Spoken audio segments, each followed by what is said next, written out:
If the windshield wipers are not working in your Kia Sportage, the problem could be as simple as a blown fuse. In 4th generation Kia Sportage, the fuse for windshield wipers is located in the engine compartment fuse box. Pull the hood release lever and lift up the hood. We are going to access the main fuse and relay box, which is located right here. Gently press the tabs on the sides of the top cover and then lift it up. Flip the cover over and you will find a fuse layout diagram. Locate the fuse labeled as F1 in the corner. This is the fuse for the front windshield wipers, and it's a 30 amp fuse. That will be this green colored fuse in the fuse box. We can test the fuse and the circuit with the help of a test light. First, turn on the ignition or start the engine to power up the fuse box. Attach the alligator clip of the test light to a good ground point or the negative terminal of the battery. Each fuse has 2 small metal test points on top. Gently touch the tip of the test light to both of these points. If the light comes on, that side has power. Now test the other side of the fuse the same way. If the test light illuminates on both sides, the fuse is good.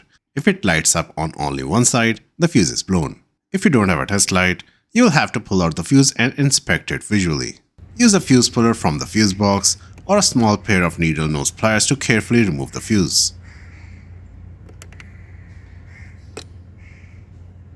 Hold the fuse up to a bright light or sunlight. Look through the transparent plastic body. Inside you should see a small metal strip.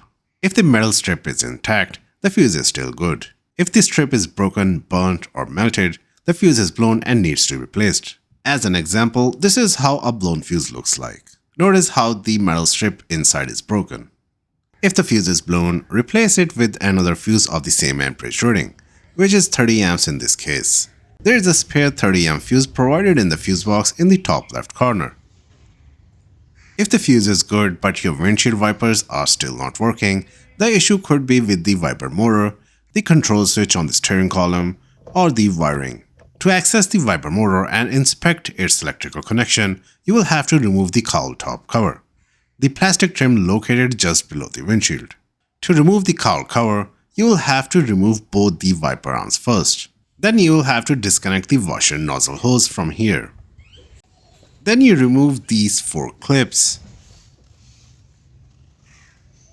and lift the whole cover upward. Once the cover is off, you can see the motor, check the wiring connector for corrosion or looseness, and test for power if needed. If you found this video helpful, give it a like and subscribe to Join for more DIY car maintenance videos. Thanks for watching.